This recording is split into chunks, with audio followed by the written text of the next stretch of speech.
Hello everyone, welcome back to the channel. So my husband and I have been very busy prepping the Cutflower garden and the perennial Cutflower garden here, which is going to have more than just perennials, but that's what I call it. We got a new fence, a chicken wire fence put up around this one, and we put a 7-foot deer netting around this one that you really probably can't see. So I'll come in close. Just to try to keep like stray cats and like bunnies and things like that out of here at night mainly, and sometimes our dogs, if they're not on a leash, will walk through and, you know, step on my plants. This is also where we're storing a lot of things like tomato cages and pieces from the hoop house, so it looks a mess, but we are working on getting the Hortanova set up, the holes burnt in the landscape fabric. We still have a couple rows to put the landscape fabric down on, things like that. But we are getting things cleaned up and prepped for spring, and it feels so nice to finally be able to plant my ranunculus.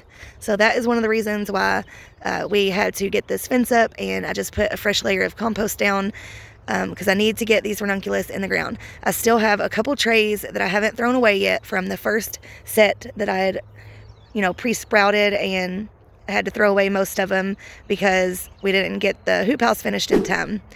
And I have 4 trays so far of the ones that I had purchased after throwing most of them away. And those 4 trays are all ready. I'm going to try to get one of them planted tonight, which is this tray right here, and the other 3 are still in my garage. And then I have a couple out of those that I'm going to try to plant, but I don't know how they're going to do. But I just wanted to quickly just bring you in for a quick update because we've been so busy with this the last couple days that I don't think I'm going to be able to get a video up for you guys again this weekend. So I just wanted to at least bring you in and show you, you know, a little bit of what we're doing and give you a bit of an update. So I do want to bring you in a little close and talk a little bit more about the fence and about the ranunculus, and also want to show you some of the things down there. So let's go ahead and jump on in. We ran out of the 3-foot chicken wire, so we have a little 2-foot piece down half of this side of the bed, but we're going to get some more and finish it off with the 3-foot. We applied about 3 more inches of compost. Sorry, I'm a little out of breath. But this, back to this actually, this is what I used last year and the year before when we purchased this house in 2020. This bed was already here, but all they did was like remove the grass. They didn't like really do anything but just remove the grass, and it was really uneven and stuff like that. So we applied like 8 inches of compost, and because of the slope, a lot of that has washed away, so every year we've been applying more.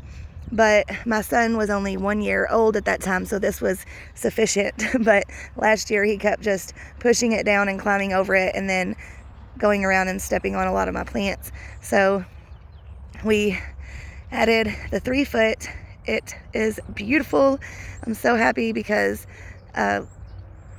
there's been, you know, stray dogs and cats and things, bunnies coming and walking on my peonies, and I did not want to plant my ranunculus and everything in here, and then that happened. But I've got some fertilizer down already.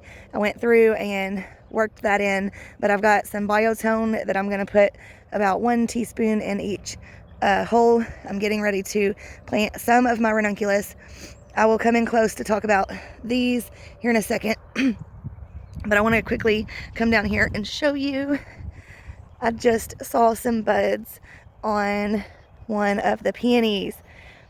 So I have 2 rows of peonies down each side, and then I have iris and daffodils down the middle. I've got some lilies that I had to dig up from behind me in the bed that I forgot I had put in last year, and I ran into those. But this is the 2nd year for most of these peonies, except for a few down at this end. It's the first year for those four. I've got Bowl of Beauty and Raspberry Sundae. So we won't see any blooms on those for a while. But look, we have buds. I'm so excited. I thought maybe, I wouldn't see any this year, that maybe, it may take 3 or 4 years, but this is the second year, and this one is looking so beautiful and so healthy. I'm so happy with it. Some of them are a little slower to come up, but it looks like they all came up except for one that should have been right here, that it looks like it rotted, which is weird because it slopes down more like right there, but that one there rotted. But you never know, it could have been. I have been finding a lot of either vole or mole or gopher tunnels, so it could have been, that they like made a tunnel like right through where the roots were. I don't know, but isn't it such a beautiful sight to have a fresh, clean bed with a fresh layer of compost?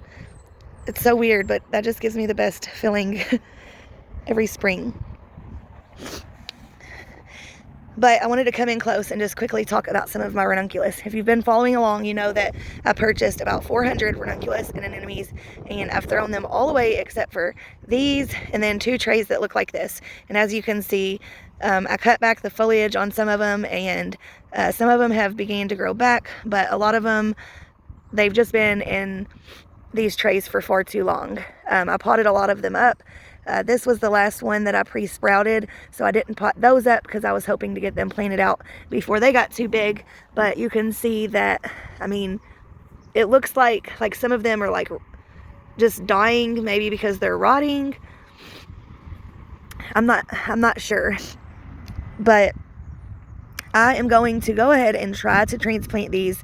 Last year I had some that looked very similar to this, and some of them recovered. So I'm gonna go ahead and give it a try, but I'm not counting on them to send up many blooms.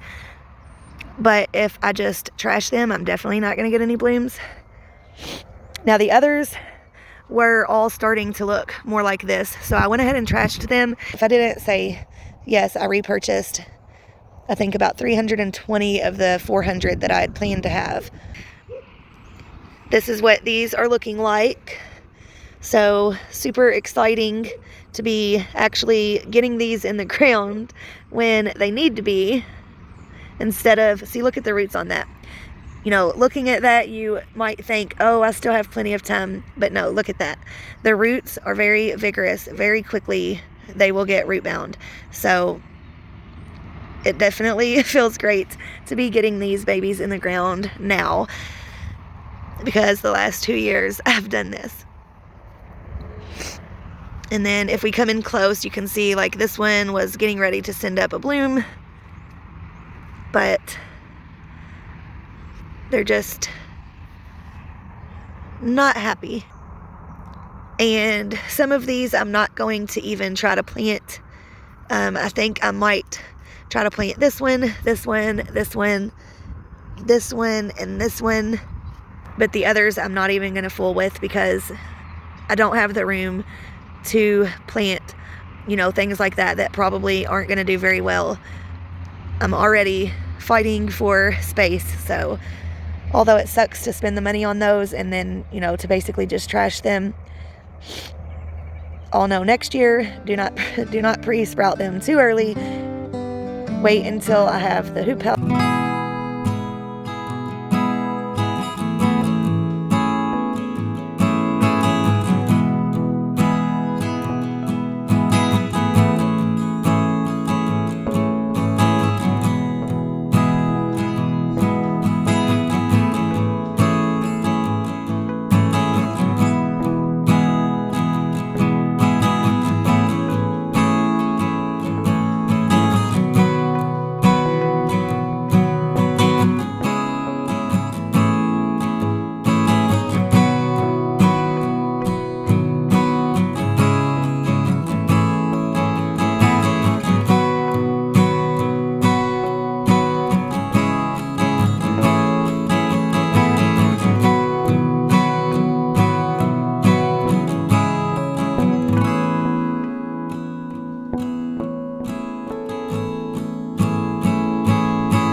Alright guys, well the sun is going down quickly, so I'm going to go ahead and get started getting some of these in the ground.